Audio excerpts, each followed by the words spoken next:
할렐루야. 신년 특세 첫째 날 새벽에 또 우리 현장에 오신 성도님들 또 주님의 이름으로 환영합니다.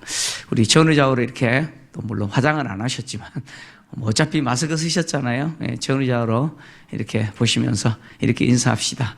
하나님이 당신을 사랑하십니다.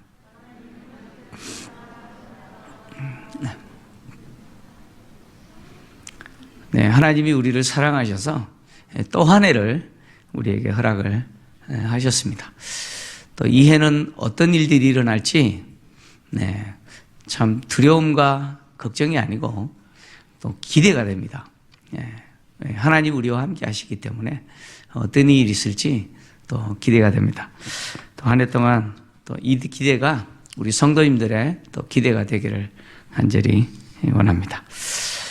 자, 야곱의 인생을 이제 새벽마다 추적하면서 우리가 어떻게 우리의 그 인생의 구비구비마다 하나님의 일하고 계심을 보게 되는지, 하나님이 함께 하시는 그 역사를 봐야 되는지 또 말씀을 통해서 나누고자 합니다.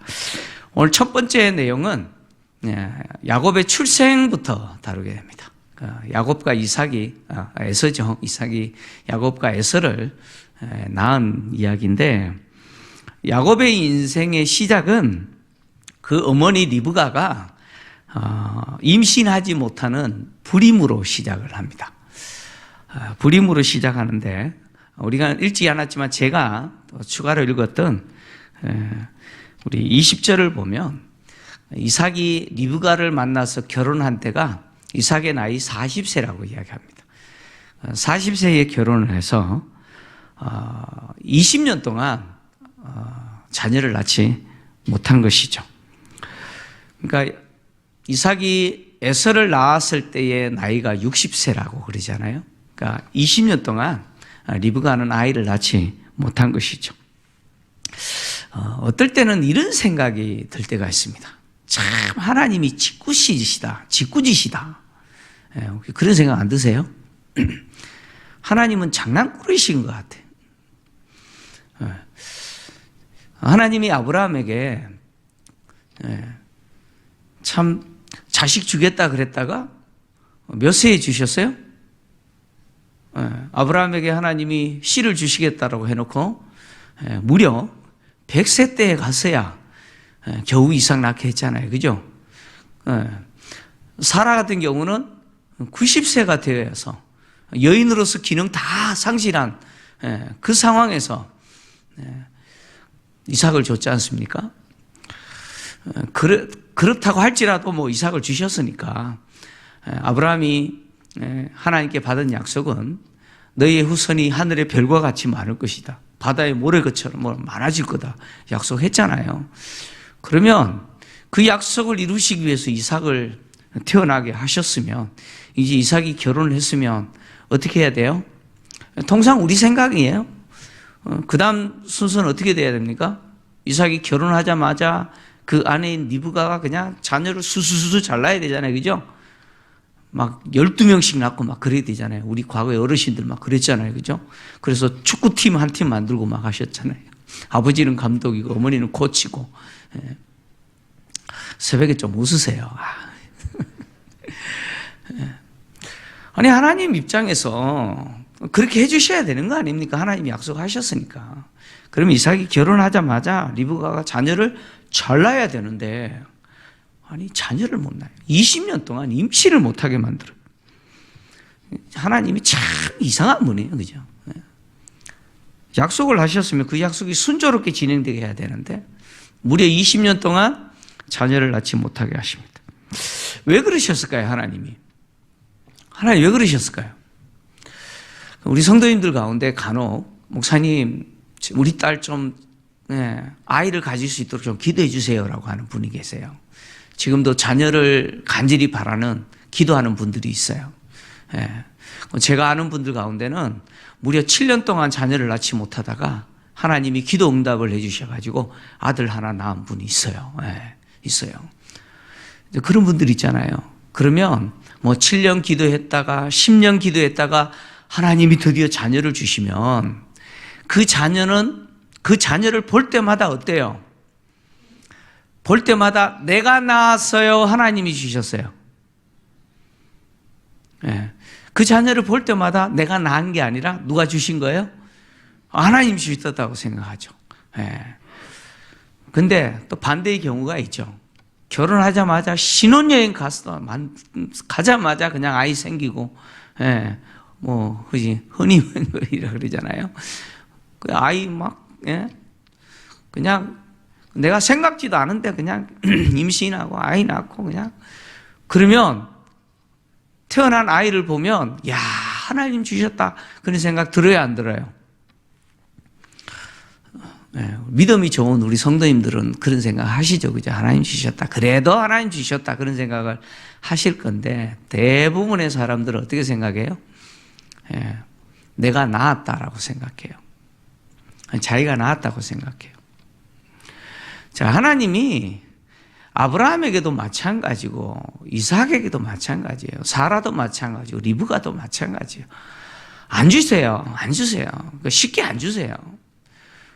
쉽게 안 주시는 이유는 하나님이 주실 때까지 어떻게 하라고요? 기다리라는 거예요. 그리고 그렇게 해서 태어난 아이는 누가 주신 거예요? 부부가 만든 게 아니에요. 하나님이 주신 거죠. 아브라함에게 그렇게 하셨던 것처럼 이삭에게도 동일하게 하나님이 그렇게 하신 거죠. 무려 20년 동안이나 기도하게 만드신 거죠. 그래서 오늘 성경을 보시면 20절에서는 40세에 결혼했다라고 이야기하고 마지막 26절에는 에서를 낳았을 때 60세였다라고 이삭의 나이를 정확하게 기록해두고 있어요. 굳이 그 필요 없는데 왜 나이를 기록했을까요? 바로 그 이야기를 하고 있는 거죠. 이삭이 무려 몇 년이나 기도하면서 기다렸어요? 20년이나 기도하고 기다렸어요. 자녀 달라고 몇 년 기도했어요? 20년 기도했어요. 여러분 소망을 가지십시오. 결혼했는데 5년 동안 아직도 자녀는 없어요. 지금 10년이 지났는데 자녀가 없어요. 소망을 가지세요. 아브라함은 100세였고요. 이삭은 무려 20년 동안 기도했어요. 하나님이 주시고자 결정하시면 주세요. 하나님이 결정하시면 주십니다. 중요한 게 뭐예요? 기도하는 거죠. 오늘 본문을 보시면 이삭이 20년 동안 기도했다 그런 이야기입니다. 그러니까 야곱이 태어난 것은 그의 아버지 이삭이 무려 몇 년 동안 기도한 기도의 응답이에요? 20년 동안 기도해서 응답받은 아이가 야곱이라는 이야기예요. 하나님은 20년 만에 이삭의 기도를 들으시고 응답하셨어요. 정확하게 성경은 기도 응답이라고 이야기합니다. 하나님이 응답을 하셨는데 드디어 리브가가 임신을 한 거예요. 얼마나 기뻤겠어요. 그죠? 이삭도 춤추고 막 아마 파티했지 않겠어요. 그죠? 주변 사람들 불러놓고 파티 안 했겠습니까? 얼마나 기뻤겠어요. 근데 그 기쁨도 잠시죠. 그 기쁨도 잠깐입니다. 리브가가 임신을 했는데 배가 점점 불러오는데 이상해요. 이거는 보통 태동이 아니에요. 이게 간혹 가다가 아이들이 태동하면 어때요? 발로 배 한번 빡 차고 그러잖아요. 그죠? 막 배에 보니까 발 문양도 막 나오고 그러잖아요. 툭 튀어나오고 막 그러잖아요. 근데 이게 보통 태동이 아니에요. 보통 태동이 아니에요. 리브가에게 근심이 생겼어요. 근심이 생겼어요. 리브가에게만 근심이 생긴 게 아니죠. 남편인 이삭에게도 근심이 생긴 거죠. 그렇게 아이 달라고 기도했다가 20년 동안 기도했는데 하나님이 드디어 주셨는데 그러면 걱정 끝, 염려 끝. 근데 임신을 했는데 또 새로운 근심 걱정이 생겼어요. 참 이게 인생인 것 같아요. 그죠? 여러분 그렇지 않습니까? 이게 인생인 것 같아요. 하나의 걱정 하나님 앞에 매달려서 해결되었더니 쨍하고 했던 날 되면 좋은데 또 먹구름이 생기죠. 그죠? 또 다른 걱정이 생겨요. 아이 없어가 아이 달라고 막 기도했더니 임신을 했어요. 임신을 하고 나니까 또 다른 걱정이 생기잖아요. 그래가지고 10개월 동안 또 고생하다가 또 아이 낳았더니 그러면 고생 끝납니까? 또 그러잖아요. 어르신들이. 그래도 뱃속에 있을 때 좋았다 그러죠. 그죠? 그렇지 않습니까? 태어나니까 또 다른 걱정이 생겨요. 인생은 그런 것 같아요. 인생은 그냥 근심 걱정의 릴레이 게임인 것 같아요. 그냥 바톤 터치 같아요. 계속 근심 걱정하다가 끝나는 것 같아요. 왜 그런 거 있지 않습니까? 집신 장사와 남학신 장사. 큰 아들은 남학신 장사입니까? 이제 둘째 아들은 집신 장사입니까? 바꿔도 되고 어쨌든 그 부모 입장에서 어머니 입장에서 비만 오면 아이고 우리 집신 장사하는 우리 아들 어떡하나 그러고 해가 쨍쨍 뜨면 아이고 비가 와야 되는데 우리 남학신 장사하는 우리 아들은 어떡하나. 이게 인생인 것 같아요. 그죠? 이러나 저러나 근심 걱정이 끝이 없는 그게 인생인 것 같아요. 걱정하고 한숨 쉬고. 근데 그걸 생각을 뒤집으면 또 어때요? 이걸 흔히 긍정적인 마인드를 가지면 비가 오면 아이고 우리 남학신 장사하는 아들 오늘 대박 났네. 아이고 하나님 감사합니다. 그럴 수 있잖아요. 그죠? 해가 쨍쨍 나면 야 오늘 집신 장사하는 우리 아들 그냥 오늘 대박 났네 그러면서 근심 걱정 아닌 게 아니라 드디어 기뻐할 수 있잖아요. 입장 바꿔놓고 생각하면 그럴 수 있잖아요. 여러분 인생이 그런 것 같아요. 근심 걱정이 돌아서면 생겨요. 이거 하나 해결하면 끝나는 게 아니고 또 계속해서. 근데 어떻게 보면 우리가 생각을 좀 바꾸셔야 돼요. 그게 한숨거리, 걱정, 근심거리가 아니고 그게 기도거리죠. 하나님 앞에 기도할 거리라는 거죠. 하나님 앞에 기도거리라는 거는 뭐예요? 하나님을 볼 수 있는 기회겠죠. 하나님의 능력을, 하나님이 베푸신 그 은혜를 경험하는 기회가 된다는 거예요. 하나님을 의지할 수 있는 기회 아니겠습니까? 늘 우리는 그런 생각합니다. 그냥 좋은 날만 있기를 원하죠. 그런데 좋은 날이 있으면 하나님 의지하지 않잖아요. 그러니까 하나님이 우리에게 나만 의지해라 그래서 계속 그런 일 주시는 것 같아요. 아주 짓궂으신 분이에요, 하나님이. 그러니까 생각을 좀 바꾸실 필요가 있어요. 리브가가 임신을 했는데 이게 장난이 아니에요. 뱃속에서 애들이 움직이는데 얼마나 리브가에게 있어서 이게 근심 걱정이 됐는지 오늘 성경은 태중에 있는 두 아이가 싸웠다라고 이야기하죠. 싸웠다. 이 싸우다라고 하는 이 단어가 어떤 단어냐면 눌러 뭉개다. 이 단어가 굉장히 강한 단어입니다. 눌러 뭉개다. 압제하다. 분쇄하다. 막 갈아버리다 이런 뜻입니다. 그러니까 이 뱃속에서 두 아이가 싸우는데 툭툭 치는 게 아니에요. 지금 이거. 분쇄하다. 압제하다. 눌러 뭉개다 이런 이야기예요. 아니 둘이가 싸우는데 어떻게 싸워야 눌러 뭉개요? 그야말로 그냥 레슬링 하는 거 아니겠습니까? 그죠? 업어치기 하고 그냥 뒤집기 하고 막 그런 거 아니겠어요? 그죠? 목 조르기 하고 막 이런 거 아니겠어요? 지금 리브가의 뱃속에서 지금 일어나는 이 상황은 전쟁입니다. 무슨 상태라고요? 그 게임 하는 게 아니에요. 이 게임이 아니고 전쟁입니다. 전쟁. 두 아이가 뭐 하고 있어요? 전쟁하고 있어요. 전쟁하고 있어요. 요즘 같으면은 이 초음파가 발달됐잖아요. 그죠? 얼마나 요즘은 좋은지, 산부인과 가서 뭐 입체 초음파 찍읍시다. 그래가지고 찍어오면은 뭐도 보여요? 야, 아빠 닮았네. 엄마 닮았네. 그러죠. 그죠? 모르시는구나. 요즘은요, 얼마나 좋은지 그냥 어떻게 생겼는지까지 다 보여요. 예. 뭐 얼굴 좀 보여달라, 제발 부탁한데 한 번만 보여달라 막 그러고 그러잖아요, 사진 찍을 때. 예. 그때는 이런 게 없으니까 도대체 무슨 상황이 어떻게 벌어지고 있는지 모르는 거예요. 분명히 전쟁이에요. 그냥 보통 상황이 아니에요. 그러니까 리브가가 너무 심각한 거죠. 그러니까 리브가가 당하는 이 고통이 얼마나 심한지, 뱃속에서 아이들이 싸우니까 얼마나 힘들었겠어요. 육체적으로도 힘들고 마음적으로도 힘들고. 그래서 리브가가 어떻게 하느냐, 이게 무슨 일인지 하나님께 물어요.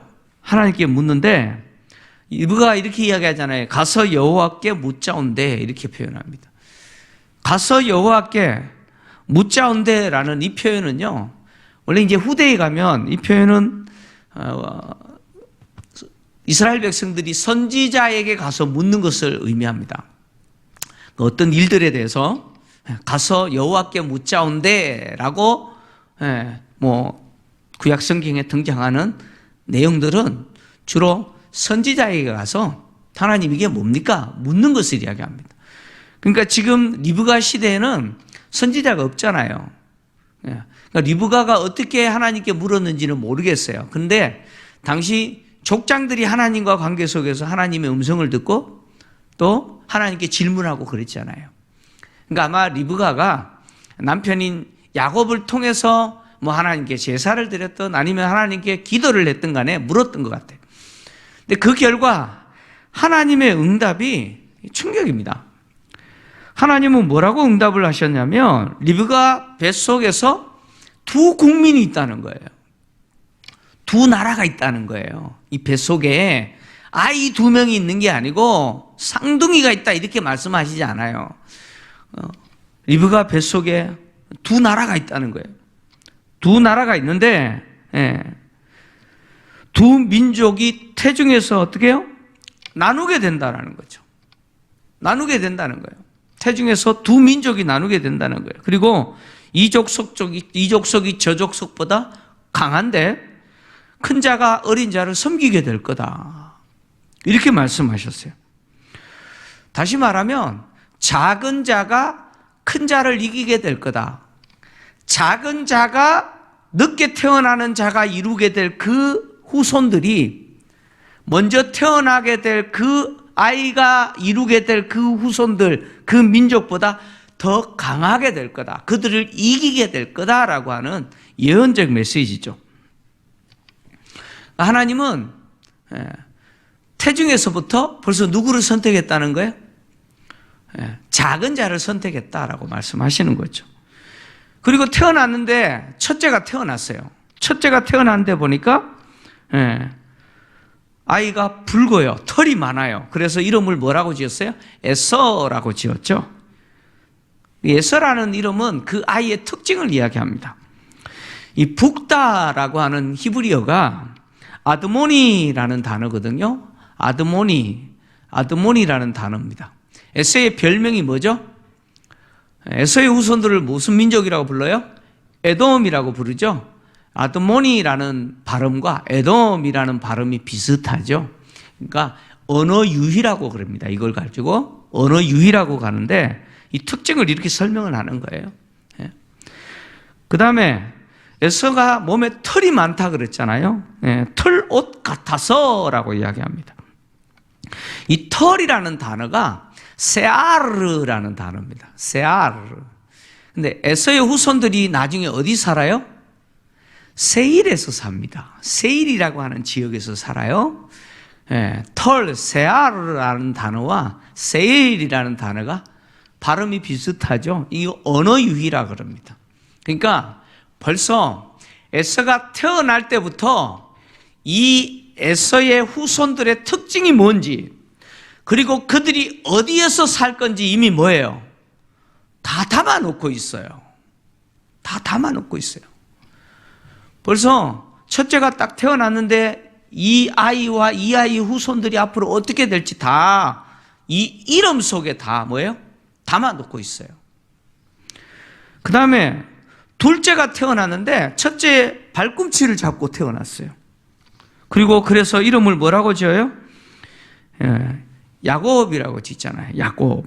이 야곱이라는 이름도 언어 유희가 있습니다. 언어 유희. 야곱이라고 하는 단어는 발꿈치를 잡다라는 뜻이지만 또 다르게 번역하면 속여 빼앗는 자, 그 다음에 대신 들어앉는 자, 찬탈자 이런 뜻입니다. 그러니까 이 이름 속에 벌써 무엇이 담겨 있어요? 이 아이는 어떤 아이일 거라고 하는 것이 다 담겨 있어요. 담겨 있어요. 여러분 이름 잘 지으셔야 돼요. 이름 잘 지으셔야 돼요. 제가 한번 설교할 때 그런 말씀을 드린 적이 있는데 이 아들을 원했는데 딸 제가 몇 분 이야기했어요? 예. 딸 7분 낳았어요. 7딸을 낳았어요. 그리고 마지막 기대를 갖고 딸 낳았는데 아들을 낳으려고 낳았는데 또 딸이에요. 그래서 부모님이 이름을 뭐라고 지었냐면 분통이라고 지었어요. 그래서 그분의 성함이 이분통이셨어요. 이분통이셨어요.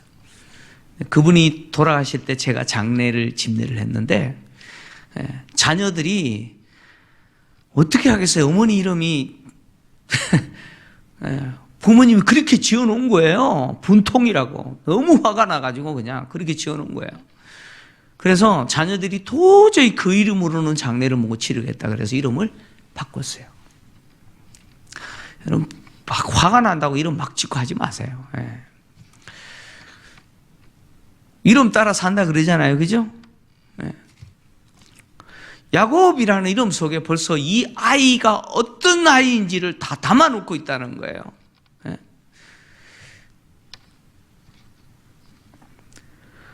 하나님이 야곱과 에서가 태어나는 과정 속에서 지금 리브가가 기도했고 또 그 기도의 응답으로 주신 이 메시지 속에서 보여주는 게 뭐냐면 하나님이 아브라함에게 주신 약속, 이삭에게 주신 약속, 그 약속은 사람의 노력이나 의지로 성취되어지는 게 아니다라는 거예요. 하나님이 주시는 약속은 하나님이 성취한다는 거예요. 그래서 리브가의 뱃속에서부터 벌써 두 민족이 있는 거죠. 그리고 두 민족이 갈려지고 그리고 그 두 민족 중에 하나님은 누구를 선택하세요? 작은 자를 하나님이 이미 선택하셨다는 거예요. 그 아이가 태어나기 전에 이미 선택하셨다는 거예요. 그러니까 어떤 외적인 조건이 근거가 되어서 하나님이 선택하신 것이 아니다는 거예요. 외적인 조건을 따지면 당연히 첫째인 장자를 하나님이 선택하셔야죠. 근데 그것이 아니라는 거죠. 이것은 하나님의 선택이라고 하는 것은 인간의 생각이나 아니면 인간의 조건에 따라 좌지우지 되는 게 아니더라는 거예요. 그래서 말라기서를 보면 하나님이 이스라엘을 사랑하셨다라는 사실을 어떻게 증명하시냐면 에서가 아니라 야곱을 사랑하셨다라는 것을 통해서 증명해요. 말라기서 1장 2절에서 3절인데요. 제가 좀 읽어드립니다. 여호와께서 이르시되 내가 너희를 사랑하였노라 하나 너희는 이르기를 주께서 어떻게 우리를 사랑하셨나이까 하는도다. 나 여호와가 말하노라. 에서는 야곱의 형이 아니냐 장자 아니냐 이 말이죠. 그러나 내가 야곱을 사랑하였고 에서는 미워하였으며 그의 산들을 황폐하게 하였고 그의 산업을 광야의 이리들에게 넘겼느니라. 하나님이 조건적으로 따져보면 야곱을 사랑하는 것이 아니라 에서를 사랑하셔야 되는데 하나님 그렇게 하지 않으셨다는 거예요. 하나님은 야곱을 사랑하셨어요. 이게 뭐예요? 이스라엘을 사랑한 증거라는 거죠. 하나님이 야곱을 선택하셨다는 거예요. 그래서 말라기 선지자를 통해서 하나님은 이스라엘 백성들이 외적인 어떤 조건이 있었기 때문에 선택한 민족이 아니라는 거예요. 하나님이 베풀어 주신 무조건적인 은혜죠. 무조건적인 은혜로서 사랑을 베풀어 주시고 선택하셨다는 거죠. 그래서 이 말라기 선지자의 이 이야기를 바울이 근거로 해서 이 시대를 살아가고 있는 그리스도인, 즉 하나님의 부름을 받고 하나님의 자녀가 된, 예수 그리스도를 통해서 하나님의 자녀가 된 우리 역시 외적인 조건에 의해서 선택된 것이 아니라 무조건적인 하나님의 은혜라고 이야기하죠. 그 이야기를 로마서 9장에 기록을 했어요. 로마서 9장 10절에서 13절인데요. 우리를 조건 없이 하나님이 선택하셨다라는 내용을 이야기하면서 이렇게 말했습니다. 같이 읽겠습니다. 시작. 그뿐 아니라 또한 리브가가 우리 조상 이삭 한 사람으로 말미암아 임신하였는데 그 자식들이 아직 나지도 아니하고 무슨 선이나 악을 행하지 아니한 때에 택하심을 따라 되는 하나님의 뜻이 행위로 말미암지 않고 오직 부르시는 이로 말미암아 서게 하려 하사 리브가에게 이르시되 큰 자가 어린 자를 섬기리라 하셨나니 기록된 바 내가 야곱은 사랑하고 에서는 미워하였다 하심과 같으니라. 아멘. 하나님이 이스라엘 백성도 아니고 유대인도 아니고 하나님과 관계된 어떤 것도 없는 이방인인 우리를 하나님이 선택하신 그 선택은 내가 어떤 자격이 있기 때문에 아니죠. 하나님이 무조건적으로 나를 사랑하셔서 마치 야곱을 선택하신 것처럼 우리를 선택하셨다는 거예요. 그러니까 자격 없는 우리에게 베풀어 주신 하나님의 무조건적 은혜, 한없는 하나님의 은혜입니다. 이 시간에 이곳에 오신 저와 여러분, 우리 성도님들은 하나님이 베풀어 주신 그 무조건적 은혜로 자격 없는 자임에도 불구하고 그 은혜로, 그 사랑으로 선택받은 것이죠. 바울은 하나님이 우리를 언제 선택하셨느냐? 언제 선택하셨을까요? 그 이야기를 에베소서 1장 3절에서 5절에 기록해뒀어요. 에베소서 1장 3절에서 5절을 같이 읽겠습니다. 시작. 찬송하리로다. 하나님 곧 우리 주 예수 그리스도의 아버지께서 그리스도 안에서 하늘에 속한 모든 신령한 복을 우리에게 주시되 곧 창세 전에 그리스도 안에서 우리를 택하사 우리로 사랑 안에서 그의 앞에 거룩하고 흠이 없게 하시려고 그의 기쁘신 뜻대로 우리를 예정하사 예수 그리스도로 말미암아 자기의 아들들이 되게 하셨으니. 할렐루야. 언제 우리를 택하셨어요? 언제 우리를 예정하셨어요? 예수 그리스도 안에서. 언제 하나님이 우리를 택하시고 세우셨어요? 창세 전에요. 이 피조세계가 만들어지기 전에 이미 하나님이 저와 여러분을 하나님의 자녀로 딱 정하셨다는 거예요. 야곱이 태어나기 전에 하나님이 딱 정하셨던 것처럼 우리를 그렇게 하셨다는 거예요. 그래서 하나님은 창세 전에 우리를 택하시고 하나님이 그 기쁘신 뜻에 의해서 정한 시간에 저와 여러분이 응애하고 태어난 거죠. 하나님이 정한 때에 우리가 태어난 거예요. 그리고 복음을 듣게 하시고 예수를 믿게 하신 거죠. 그래서 하나님의 자녀가 되게 만드신 거예요. 이 계획은 창세 전에 있었던 거예요. 여기에 있는 누구도 내가 태어나고 싶어서 태어난 사람 아무도 없습니다. 이 말은 실수로 태어난 사람 없다 이런 이야기예요. 우리 엄마 아빠가 실수해가지고 내가 태어났다고 그런 사람 없어요. 없어요. 내가 태어나고 싶은 사람 한 사람 없습니다. 하나님이 보내신 거죠. 정한 때에 나로 태어나게 하신 거예요. 하나님의 놀라운 그 섭리 계획 속에서 내가 태어났습니다. 하나님이 야곱의 인생 속에서 야곱이 가진 능력이나 야곱이 어떤 판단을 내리거나 어떤 선택을 하거나 심지어 야곱이 실수를 하거나 아니면 야곱이 죄를 짓거나 야곱의 어떤 외적인 그 상황이 야곱을 향하신 하나님의 선한 목적과 하나님의 뜻을 바꾸어 놓았느냐? 그렇지 않더라는 거죠. 야곱을 정하시고 야곱을 통해서 하실 하나님의 일을 하나님은 행하시는데 야곱의 어떤 능력이나 야곱의 기질이나 야곱의 어떤 선택이나 판단이나 야곱이 걸어가는 그 여러 가지, 그리고 야곱이 만나는 환경이나 심지어 야곱의 실패도 야곱을 향하신 하나님의 계획을 바꾸지 못하더라는 것이죠. 왜요? 하나님이 처음부터 그렇게 계획하셨기 때문이죠. 다시 말하면 하나님이 계획하신 그것을 이루시는데 야곱의 모든 것을 다 쓰시더라는 거예요. 야곱의 기질, 야곱의 선택, 야곱이 판단하는 것, 그리고 야곱의 심지어 실패와 실수까지도 하나님은 야곱을 향한 계획을 이루시는 뭘로 사용하세요? 다 요리거리로 사용하시더라는 거예요. 결론은 이겁니다. 우리에게도 똑같다는 거예요. 창세전에 하나님이 나를 계획하시고 하나님이 계획하신 그 정한 때에 내가 태어났고 그리고 지금까지 내가 여기까지 살아왔는데 나의 기질이나 심지어 도무지 바뀌지 않은 나의 이 성격이나 그리고 지금까지 내가 판단하고 선택하면서 살아왔던 그것들, 그리고 심지어 나의 실수나 실패까지도 하나님이 나를 향하신 계획을 바꿀 수 있어요? 바꾸게 할 수 있을까요? 없다, 그런 이야기입니다. 나의 어떤 외적인 그 어떤 조건도 나를 향하신 하나님의 계획을 바꾸어 놓을 수가 없어요.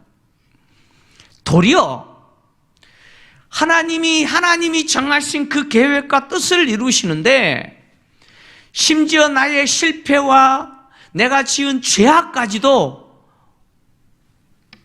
하나님의 그 목적을 이루시는데 뭘로 쓰시냐? 재료로 쓰세요. 재료로 쓰세요. 여러분, 탁월한 요리사는 재료 타령하지 않죠. 그죠? 요리 못하는 사람이 냉장고에 재료 가득 갖다 놓고는 아이고 없네 그러잖아요. 그죠? 근데 진짜 요리 잘하시는 분은요, 그냥 있는 거 갖고 막 꺼내가지고 막 해가지고 진짜 맛난 요리 만들어내잖아요. 여러분, 하나님이 그러신 분이라는 거예요.